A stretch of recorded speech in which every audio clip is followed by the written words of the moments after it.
Good evening, everybody. It's Monday, it's 6 p.m. I'm attorney Brian Burke with Sam Shihab and Associates, and you will notice that once again, my dear friend Sam is conspicuously absent. Not a big deal. Why? We've pre-recorded a great topic for you just a couple days ago. We have run the numbers and really investigated as to what sort of visa rollover there will be in the next fiscal year. I think it's a great presentation, and stick around. When we're done with that, I have some even more updated insights. It's going to be fantastic. Stick around, enjoy it, and also get in your questions. I love taking them, so let's get to it. To Sam and Brian. Good Monday evening. This is Sam Shihab. I'm Brian Burke. And we're from the law firm of Sam Shihab and Associates. And today we're going to talk about visa rollover prediction for next year and October visa bulletin. Today we're going to give you a projection of that visa bulletin now when we return.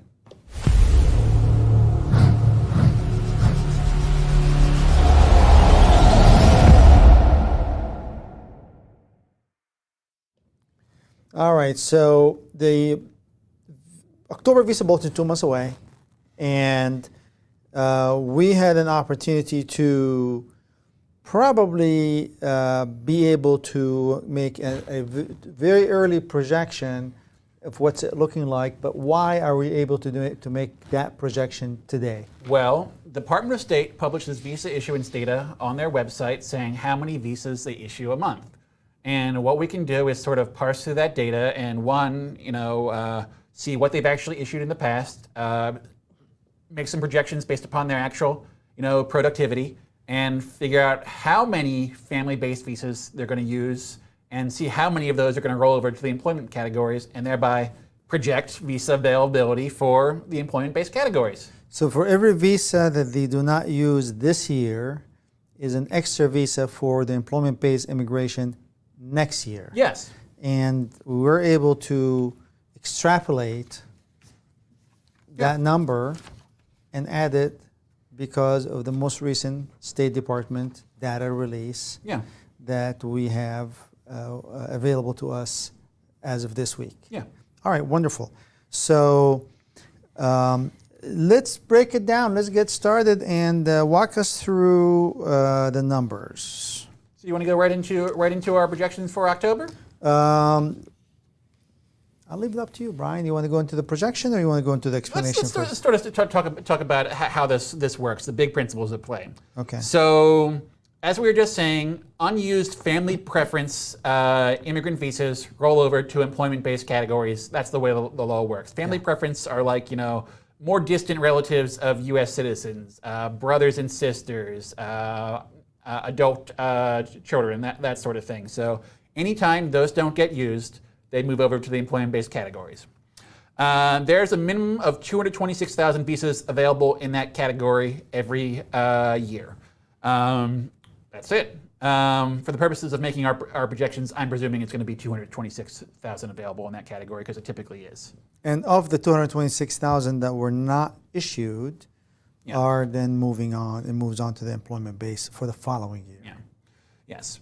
So the big history of these visa overflows is that due to COVID, well, these family preference visas are typically issued through the consulates abroad.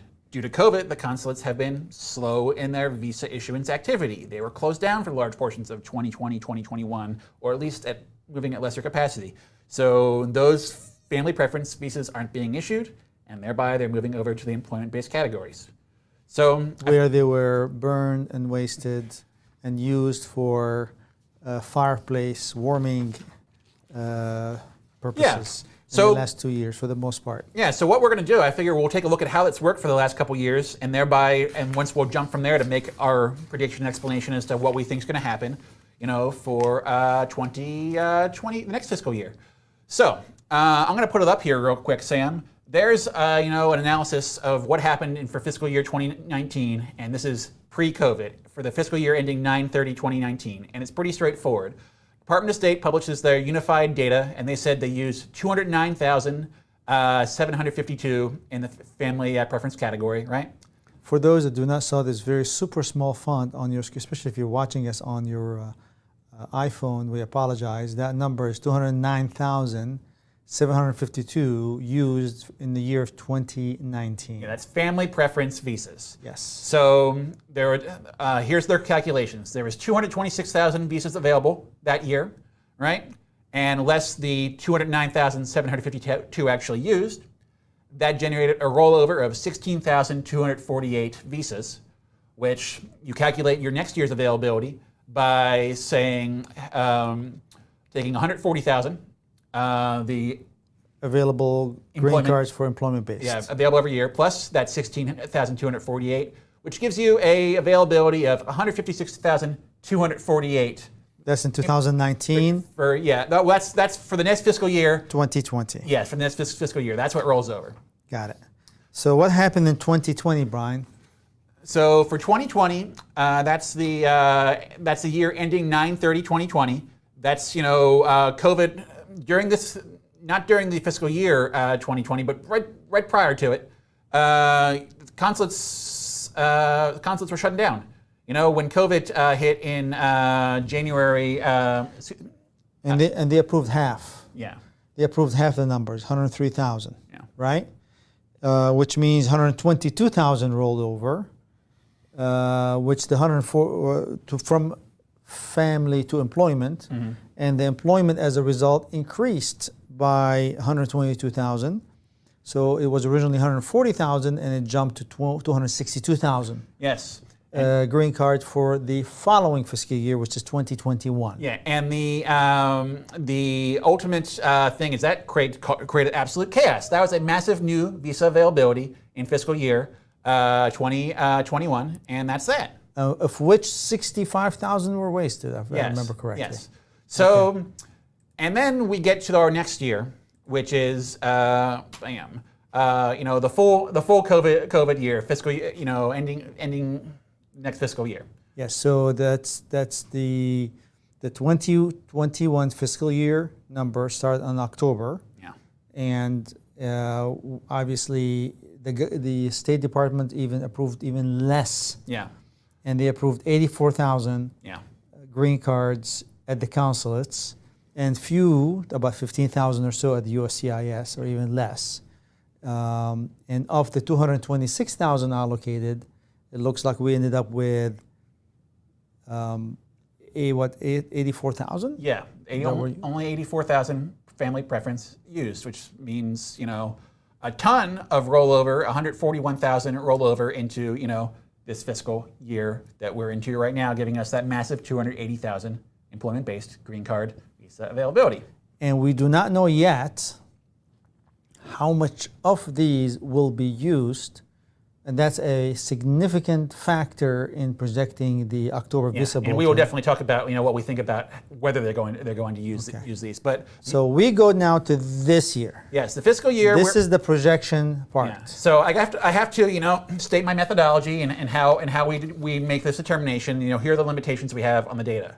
First of all, we only get good data from Department of State. Department of State has data published up through the month of May as to how many immigrant visas they're issuing through their consulates and in what category. USCIS does not publish. The last time we saw data from USCIS on adjustment of status approvals was in March 9th, 2022. That's only for Q1 of fiscal year 2022. And even if I had better data, Sam, USCIS does not break it down into detailed category. They just call them family-based cases. So we wouldn't be able to tell whether family preference visas are being used at all. So that's kind of it. So hit the chart. Yes, so now into our projection into next year rollover, which is really the big piece. Let's do it. Yeah.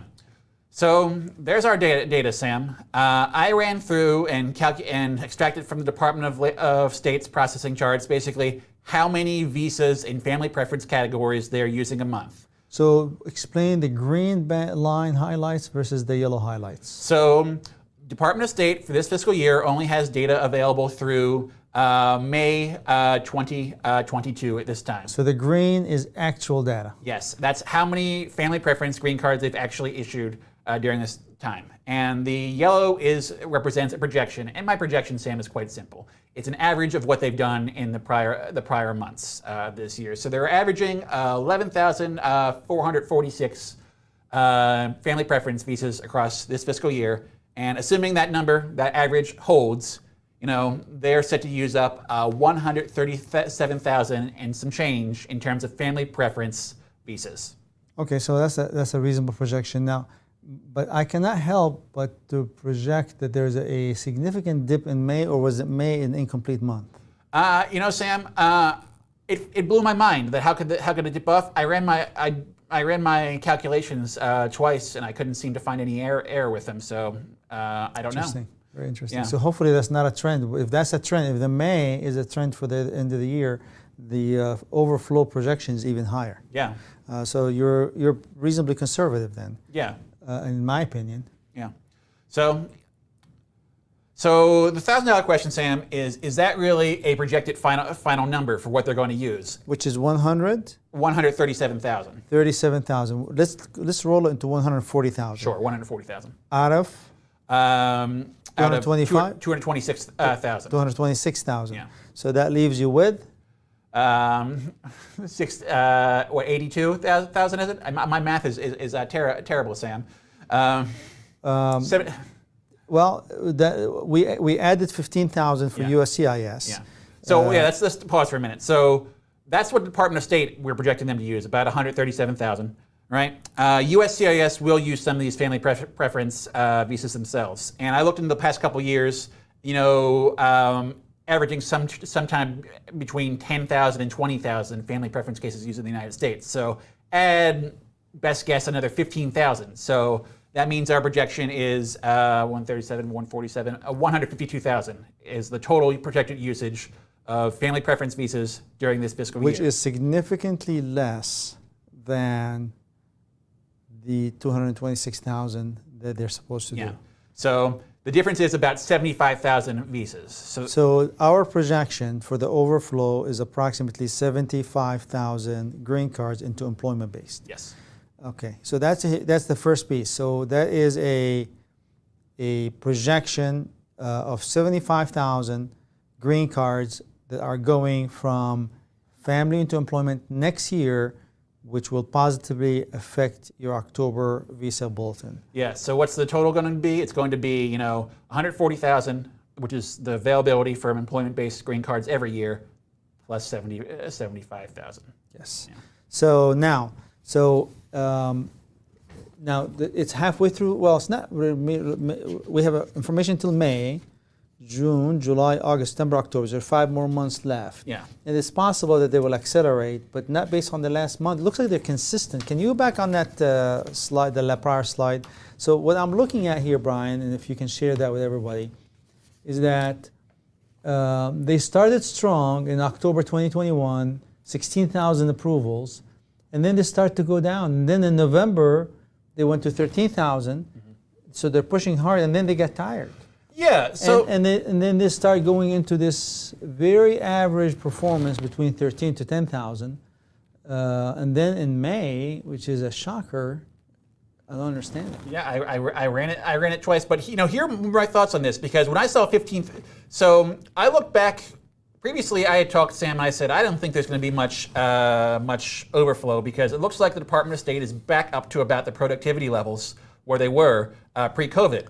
And it seems that they are, but here's the difference. Here's why they're not using family preference cases, Sam, and here's my theory anyway. You may remember that when they started reopening, they said, we're going to prioritize people who are, spouses and children, immediate relatives, So if they're prioritizing immediate relatives, people who aren't counted under family preference, that's why these numbers would be low, despite the fact they're still processing the same number of green cards through the consulate, or more or less. So that's kind of my interesting take on it. Okay, sounds good. So 75,000 overflow.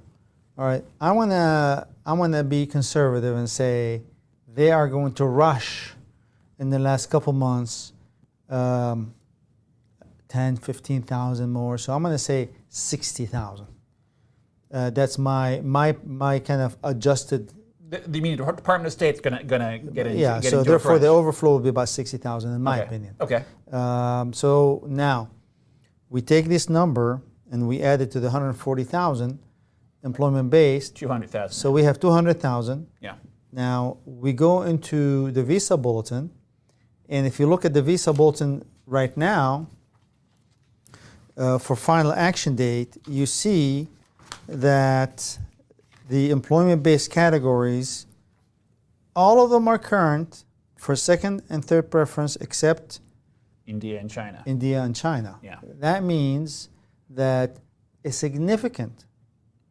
substantial majority of these numbers, the greatest majority, are going to go to India and China. Yeah, and not only that, they're going to pour into the EB2 and EB3 categories because, as we discussed in the past, the way it must work is that it must go, basically, when there's overflow, it goes into the most backlog categories at the highest level first.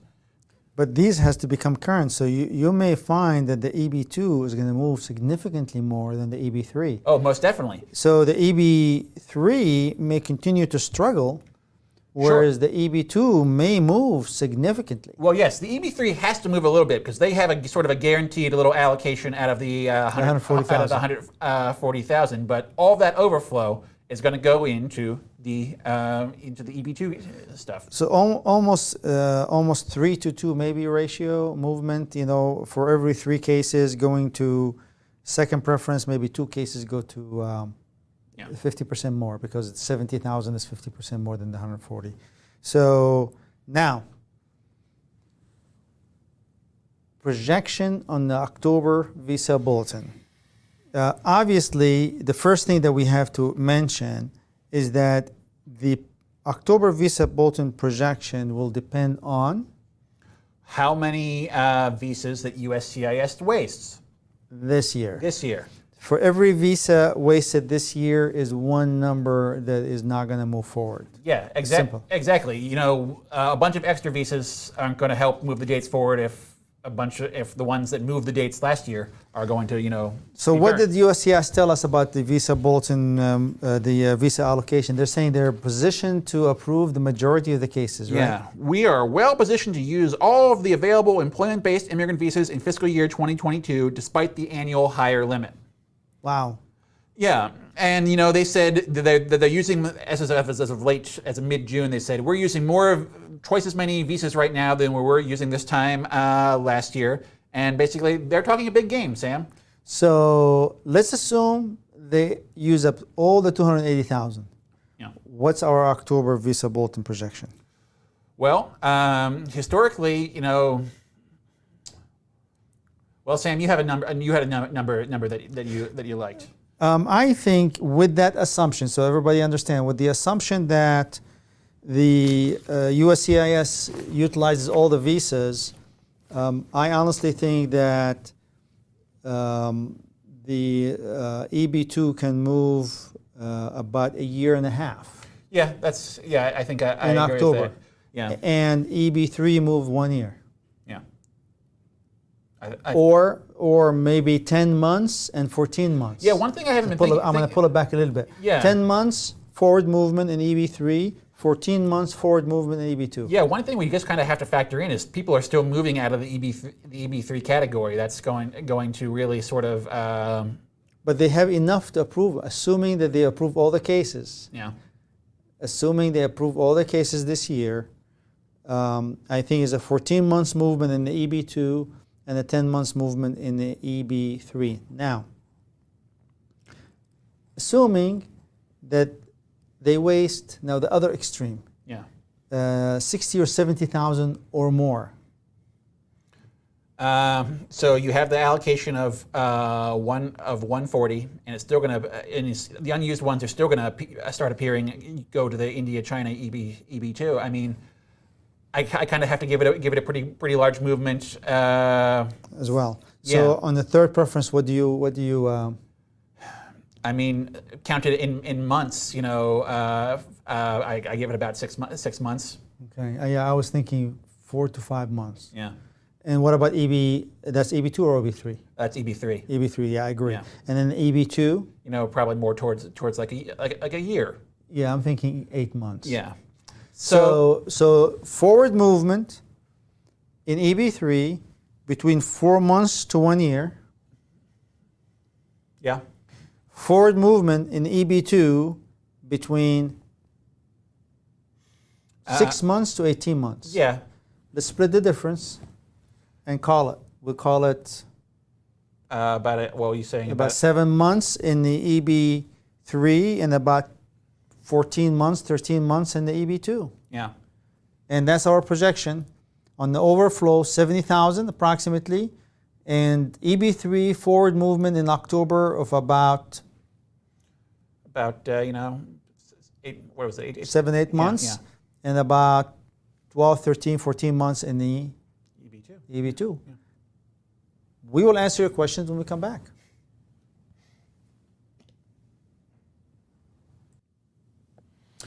Okay, everybody. So, well, thank you, Sam and Brian, of a couple days ago. I got to say, I have some really, really interesting updates on the things we discussed there. And if you can't tell, I'm really excited about this presentation because I'm really excited about these numbers. So, I spent a lot of time over the weekend, since we recorded that, thinking about how far can these visa numbers really move, right? And I was pondering whether or not we had a source that would tell us. And it's especially important for the India EB2 backlog, because that's where the biggest backlog is the most demand. So it turns out it was just a Google search away. I'm going to put a browser right up here, window, and I'm going to show you this number from this is a USCIS chart from a couple years ago reflecting approved I-140s for Indian nationals for various fiscal years. And this is 2015. Approved I-140s, 32,000 some odd. Approved I-140s 2016, 49,000 some odd. So, I was thinking about these numbers and thinking about, how does that stack up against the visa availability that we're projecting pretty accurately, I hope, for the next coming year. So that totals, for those 2 fiscal years, that's about 84,000 cases. And, I'm a guy who runs the numbers. For people immigrating out of India, typically the average family size is about 2.5 people. 84,000 cases times about 2.5 is 202,000 visas right there. So that's really enough. I mean, so I guess what I'm saying is, you really can't expect much movement beyond fiscal year 2016. Approvals. Why? Because the visas just don't seem to be there for it, because there are going to be visas used in EB3 and for people from other countries. So that's kind of that 2 years, those 2 years of visa bulletin movement, that seems to be what I think is your potential maximum movement. So that's kind of the the best case for movement. So a couple things I would have thought about after that, recording that is, we saw in May of 2022, the visa numbers, the family preference numbers were way down. And one of the reasons I posited while Sam and I were talking there was, they were prioritizing family cases, immediate relatives. However, I suspect the Department of State is probably prioritizing employment-based visas at the consulates abroad. They are relatively uncommon there, but they do happen, and I can't help but think they're trying to push those cases ahead to use these employment-based visas during this fiscal year. Oh boy, and there's so much more to come, guys. So one of the things I noted in that chart I just showed you guys that sort of limits our ability to have great visa movement leap forwards is what the I-140 demand is in coming years. And I'm going to put that, this is, again, I-140s for India. There it is, I-140s, petitions approved, et cetera, for India. And this is 2015, this fiscal year to come, 32,000 approvals, 49,000 approvals. Look at these prior years, 2014, 25,000, 21,000, 22, 22, 15. Those lower demand years seem to be reasons why we were able to chew through so many visas, so much time on the visa bulletin when the great big visa availability happened, in October 2020. As the yearly demand gets higher, I'm seeing here, again, 2016, 49,000, 2017, 42,000, 2018, 40,000. That high demand for those years seems to mean that, you can't expect the visa bulletin visa availability to chew through that because there's just more people in these years demanding visas. Oh boy. So there's still so much here to get into because USCIS also just gave us some really interesting updated data. So recently, USCIS has this lovely FAQ out there regarding their processing of employment-based green cards for the fiscal year 22, for this current fiscal year right now. And just last week, they were saying they were at about 150,000 at some point. They updated that, I think it may have been today. They say that through June 30th, 2022, they have approved between the Department of State and USCIS 176,000 employment-based green cards. So that leaves about 105 left of the 281,000 they have available this fiscal year. So for me, the immediate spot where I go is I say, okay, July, August, September, 3 months left in this fiscal year. Can they actually issue those visas? Because this really impacts how much the visa bulletin moves forward in the future. And the answer is, I think they can actually do it. A couple of weeks ago, Sam and I were talking, they say they're well positioned, but look at this. So they have 3 months left to issue about 105,000. That's, they've gotten pretty close to that before. In Q4 of fiscal year 2021, they issued 86,000. They approved 86,000 employment-based green cards. And for me, that's not so far from 105,000. It's 20,000 off, but this year, from anything we can see, they're more organized and they're coordinating better with the Department of State. That's about 30,000 a month for the next, more like 33,000 a month for the next, 35,000 a month, just call it even, for the next couple of months.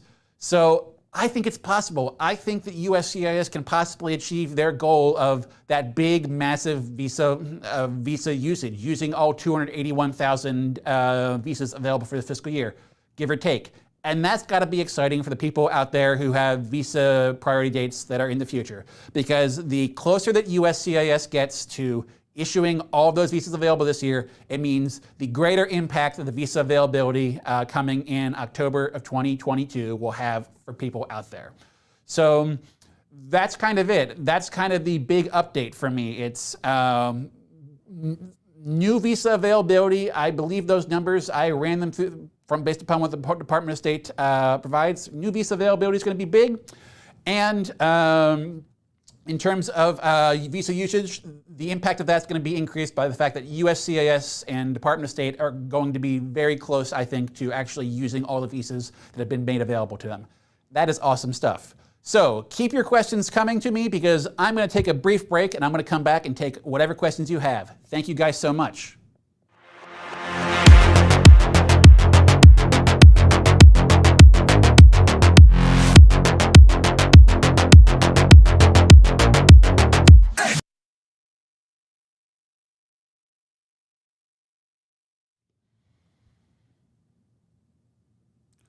Alrighty, everybody. Thank you so much for being here. This is that point in the show where we take your questions, and by we, I mean me this time. Goes without saying, I don't have an attorney-client relationship with any of you out there. I'm here to give some general information. I would say that nothing beats talking to an immigration attorney about the specific facts of your case because it's so important. Facts matter, details matter. So that's what I'll say on the subject. Going to start on the questions right now, though, and keep them coming to me because I have fun answering them. This one's from Prakala Prasad. So EB3 I-140 filed November 6, 2020 when daughter was 20 years and 10 months old. EB3 I-140 approved in October 26, 2021. Was current in EB3. 485 moved to NBC in April 2022. RFP is asking to file I-45J to switch to EB2, and that's continued. EB2 I-140 was approved in 6 months. To keep my daughter eligible under CSPA, should I respond to the RFE that I don't want to switch to underlying basis, correct?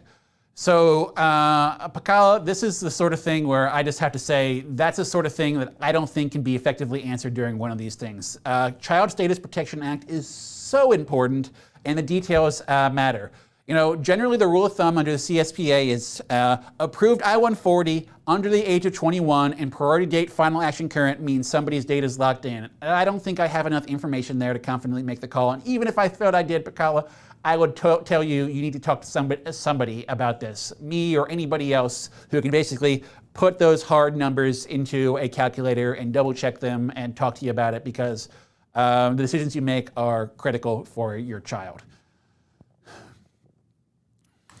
Question from Pavan K. So filed I-485 EB3, a priority date December 2014, so it's a pretty late one. Promoted to a senior position and filed EP2 perm, which is not approved yet. Am I eligible to interfile with EB2 I-140, or do I need to refile I-45 since EB2 is for senior position? This is an answer pretty straightforward to me. You should be able to interfile to that new EB2 I-140 once it's approved.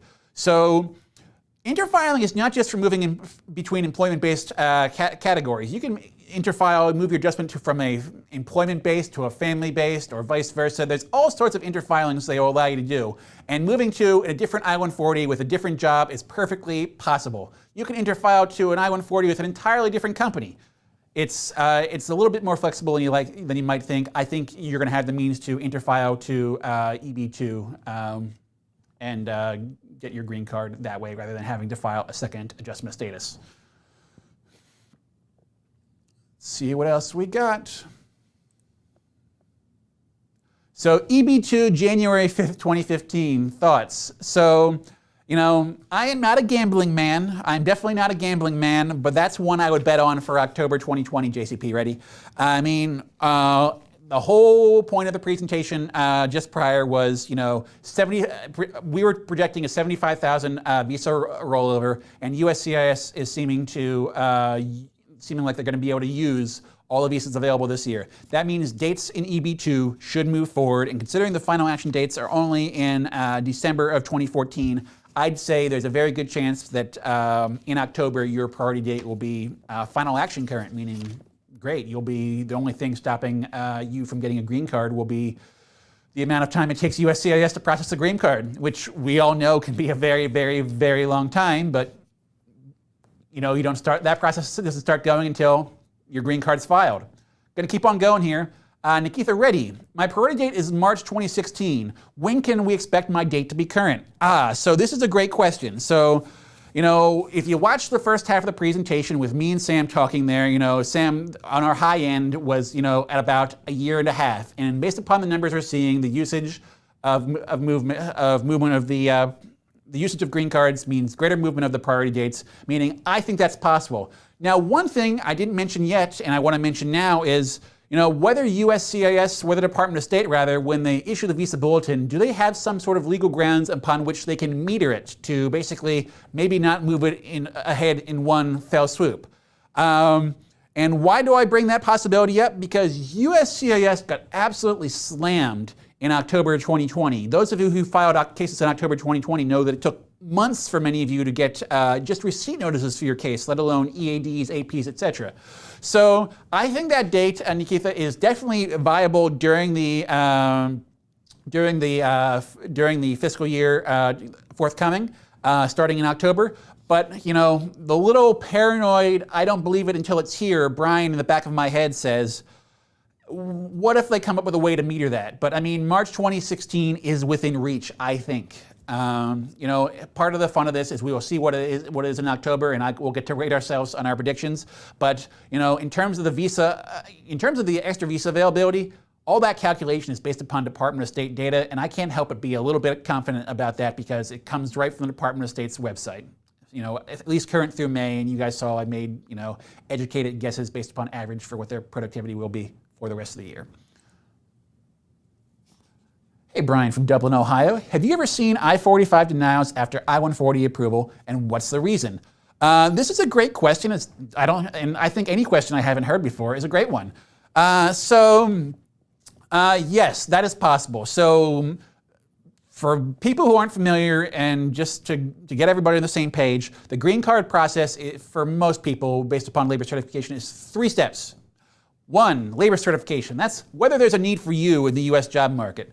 Step 2 is I-140. Are you qualified to take on that role? Step 3 is the adjustment of status itself. And that's about, I usually tell people, whether you're the sort of person, whether you as an individual are, is there something wrong with you such that you shouldn't be allowed to immigrate to the United States? And yes, the short answer, Binyam, is that I-45 denials are possible after I-140 approval because they don't look at they don't look at those things at the same time. In the context of your I-45, it's possible that some sort of inadmissibility issue, criminal, immigration status violation, etc., could come up that could prevent you from actually getting the green card, getting the I-45 approved, despite the fact that the I-140 is approved. So that's something to think about for sure. Immigration attorneys will usually say, don't believe it until it's in your hands. Don't believe you're going to get that visa from the consulate until they have it in your hands, and don't believe you're going to get the green card from USCIS until it's in your hands. So from Kumar, any chances for EB3 filing dates to move to 2015 in fiscal year 2023? Now, that's a long time, Kumar.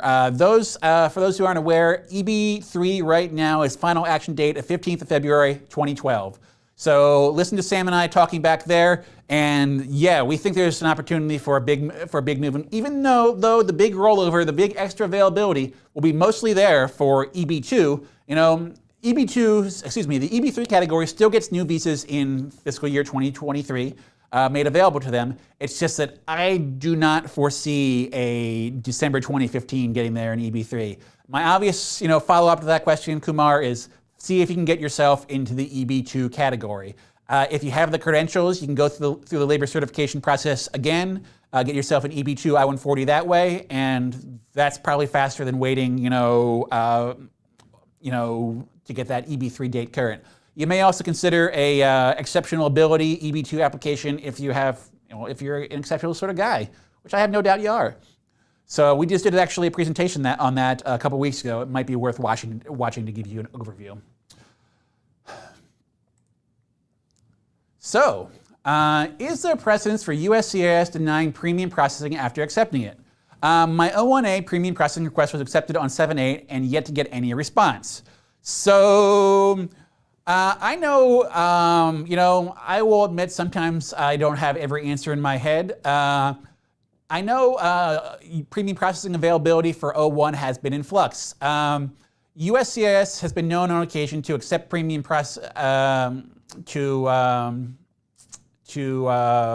reject premium processing if it's not available for somebody, send it back. But I'm not worried about you yet. Your premium processing, as you say, was accepted on 7/8, and you haven't gotten a response yet. Premium processing gets you a 15 calendar day response from USCIS. That means you have a little bit more time to wait, and it could be up until that last day. So keep that in mind. Here we are, Sanjay and Sonali. Parents 485 approved in May 2022 after 485J interfiled to EB2, but nothing on child 485. Child is 17, case stuck in the Texas Service Center. So my first answer to that question, is I guess the question is, what do you do about it? And my first thing I would say is put in a service inquiry with USCIS. That's something that's just a good idea in general. You may get lip service from them, but that's the sort of thing where you may want to start running up the flagpole at USCIS. You can throw in a request with the ombudsman, and this is the sort of thing where maybe contacting a congressperson could help. Now, it's possible there's some sort of issue on the child's case that might be taking them longer, but they should issue an RFE on that. You should have something. Odds are, if you guys are getting your green card, so is your child. So be happy that you guys have your green cards and start putting a little bit of pressure on USCIS, and I'm hopeful that your child's green card will eventually get unstuck. What else do we got? Priority date 2012, December, straight EP2 case, 485 filed February 2022, and case transferred to NBC from NEV medical RFE from NBC in June and RFE from Los Angeles field offices. Is RFE from LA or NBC technically? So generally speaking, from anything that USCIS told us, that those transfers from the National Benefit Center or from Texas or Nebraska were sending them to, the result of them was that they're being sent to field offices. So I presume when you say LA, that's Los Angeles. It's going to be in a field office. Presume it's in a field office. But if you have an RFE, read the RFE. If on the upper right-hand corner of every USCIS RFE, it will say, "Hey, this is the field office it's coming from. Check that." And the place where you're sending it is odds are where the case is.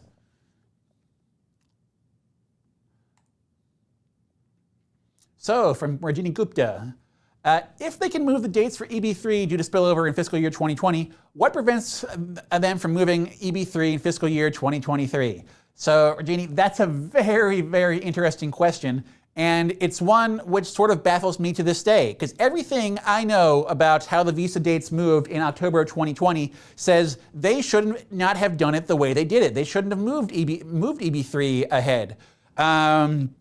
They should have basically made the EB1s current first and then poured over into the EB2, just like they're doing it right now. The visa bulletin back then should have looked just kind of like it does now, where the higher up you go, the more likely to be current it is.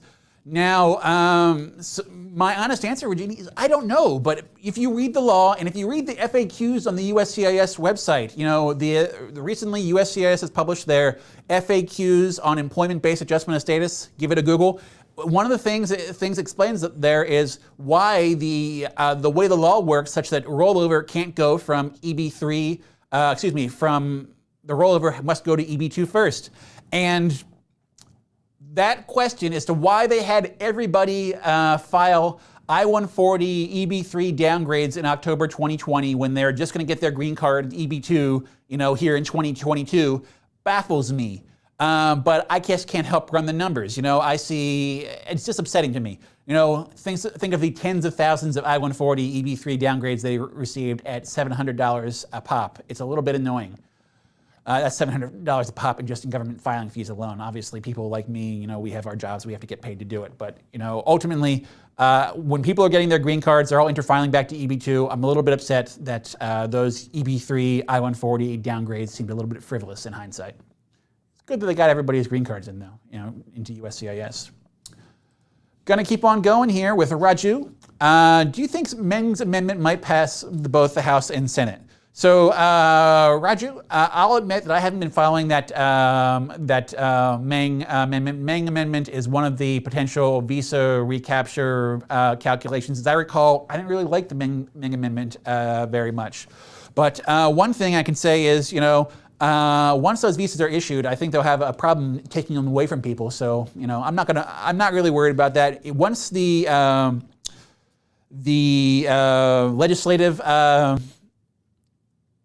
landscape picks up a bit, when maybe it looks like they're really gonna make something happen, that's when we'll be talking about it again. Bottom line, Raju, is I'm not really paying attention to legislation at that point. I'm dealing with the happy news that USCIS is using the visas they have, and there's gonna be more visa availability in the next fiscal year.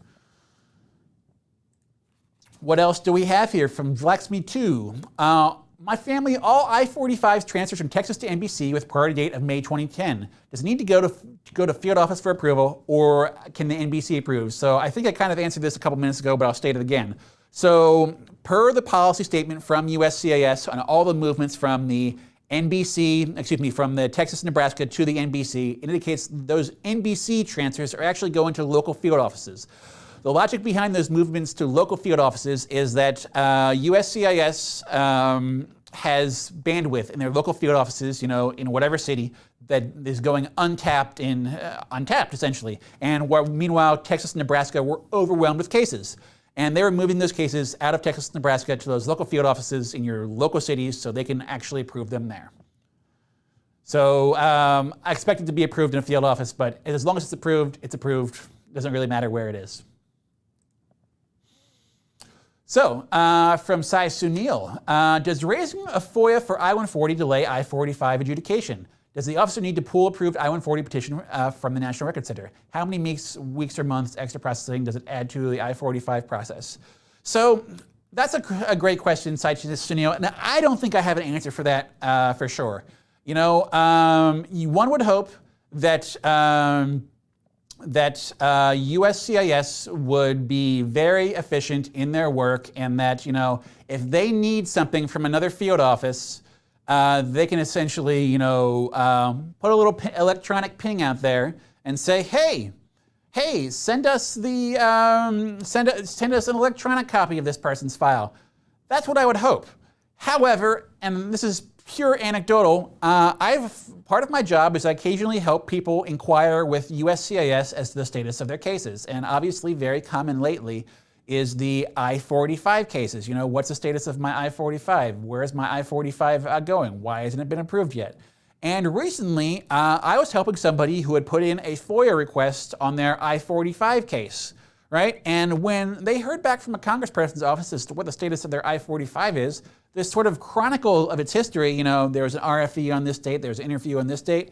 It was very, it mentioned that, hey, there was a FOIA request for your file, and we sent it to I think it was the National Record Center, so we could process it, and then the case is returned to the field office. So I can't say exactly how much time that might take in order for a FOIA request to be processed, but I don't think it's so crazy. I think in this situation I looked at it, saying I think it was maybe 2 or 3 weeks where it was away from the field office where it was being processed. But it seems possible that it can be adding time to the processing time of a case. So, I have a reputation as a fast talker, and fast talker Brian seems to have blown through all of your questions. So I'm going to give you guys 1 minute or two more if you want to get some in, but I'm going to sort of close things up, do a little bit of summary otherwise. I'm going to eat my hat. For the last several months, I've been monitoring the Department of State data saying it looks like they are back to their pre-COVID productivity. They're issuing, averaging around like high 30s, maybe low 40s, thousands of cases a month. And I thought that meant that there wasn't going to be much visa rollover into the next fiscal year. That there wasn't going to be a big rollover. There wasn't going to be a big visa bulletin movement in October 2020. And then I ran the numbers, and that's what this presentation was about tonight. Rollover happens when family preference cases go unused, and family preference cases aren't being used as much as I thought they would. The reasons why are possibly because they've been focusing on immediate relatives of U.S. citizens, which is one of their priorities earlier, but it also could be that they're focusing on the employment-based cases because they don't want to see these visas get lost either. Again, what was so concerning is that drop, that massive drop I'll put it back on the screen, in May of 2022, their visa processing of family preference cases went down to 4,933, less than half it was in the prior month. And to me, what that says is they had to have been doing something, and Sam and I didn't say it live there, but the obvious answer to me seems that the Department of State is trying to push those employment-based green cards. Not as many of them go through the consulates, but there's still plenty of them, tens of thousands potentially, and trying to push those out, meaning that USCIS and the Department of State together will use all the visas this year. And again, they're on track. 176,000, this is as of the USCIS website, it seems to be updated as recently as today, 176,000 some odd green cards used this year. The availability is 281,000. So they still have a long way to go, essentially 3 months to approve more than 100,000 green cards. Is it possible? They're kind of making a believer out of me. I've seen them get close to that in the past. They're more efficient, more organized right now, and they're talking a big game. I can't say for sure they're going to use all those green cards, but I think they're going to get close. And that's exciting for all of you guys because the more green cards they use, the more effective that extra visa availability is, meaning, Sam, if you looked back at that video of me and Sam talking, I was a bit concerned. I was, can it really move a year and a half? And I think it can. I really think it can. There's potential for big movement there. And the only thing that really is a big question mark for me is, are they going to move all that visa availability? Are they going to move the visa bulletin forward in those great leaps at the beginning of the fiscal year, which is, of course, October 1st, 2022? And, because back in October 2020, they got absolutely slammed. And it was very stressful for all the nice people out there waiting to get receipt notices for their I-485 cases. And it was bad for USCIS. We know that they were swamped. I can't help but think that they might find some way to meter out that visa availability over the course of the fiscal year. And that might be disappointing for some, it might delay, but bottom line, big visa availability for the coming fiscal year. And as an immigration attorney, nothing makes me happier than seeing, a green card come in for somebody, and it looks like it's going to happen for a lot of you. So, doesn't look like I have any more questions. I will say hello to my wife if she's watching. If she is, I don't know if she is, but I will be home soon. I thank everybody for tuning in this evening. I think we're going to have an excellent presentation next week. My dear friend, Mr. Sam's going to be back with me. And we are going to have all the fun immigration topics that we do. So thanks, everybody. Have a nice evening, and we'll see you next week. Bye-bye.